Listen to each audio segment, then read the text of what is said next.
kuryente load. So yun guys, okay na naman, piso wifi, Pasinaya Central ulit. Yan, kay Ma'am Betsky, maraming salamat po sa tiwala.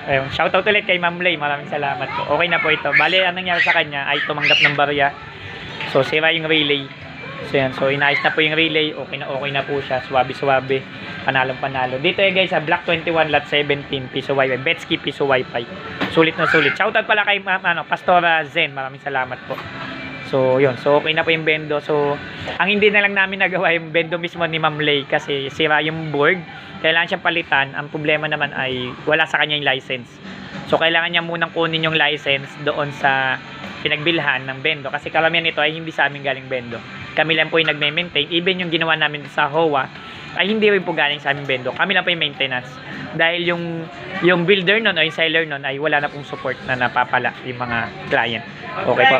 Maraming salamat po. PC Mogawam. Don't forget to subscribe.